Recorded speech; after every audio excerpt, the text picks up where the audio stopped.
Hello everyone, good evening. आज हम 26 जनवरी से जुड़े हुए कुछ प्रश्न को देखेंगे।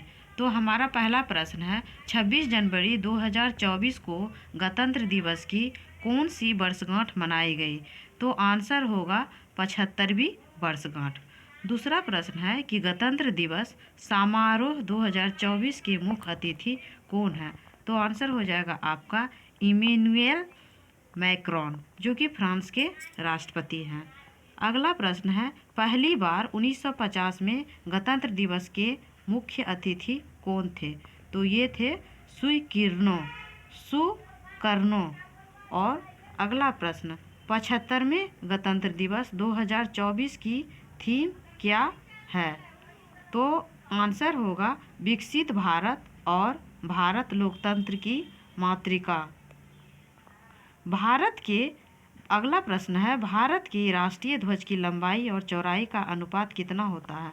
तो आंसर होगा 3:2। अगला प्रश्न है, भारतीय संविधान को तैयार करने में कितना समय लगा था? तो आंसर हो जाएगा 2 साल 11 महीने 18 दिन। फिर अगला प्रश्न है हमारा कि राष्ट्रीय ध्वज पर बने चक्र को क्या कहते हैं? तो आंसर होगा अशोक चक्र। अगला प्रश्न है कि भारत का राष्ट्रीय ध्वज तिरंगे का डिजाइन किसने तैयार किया था? तो आंसर हो जाएगा पिंगेली वेंकैया ने राष्ट्रीय ध्वज का डिजाइन तैयार किया था। और फिर अगला प्रश्न है कि भारत के राष्ट्रीय ध्वज का क्या नाम है? तो आंसर होगा तिरंगा। हमारा 10वां प्रश्न है कि भारत के राष्ट्रीय गान जन गण मन के रचयिता कौन है?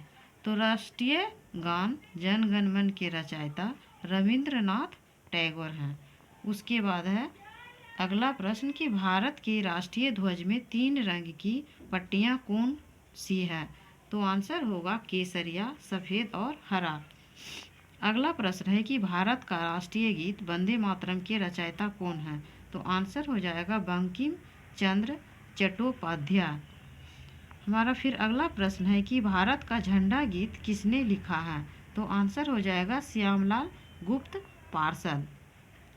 अगला प्रश्न है फिर कि भारत के संविधान का निर्माता किसे माना जाता है?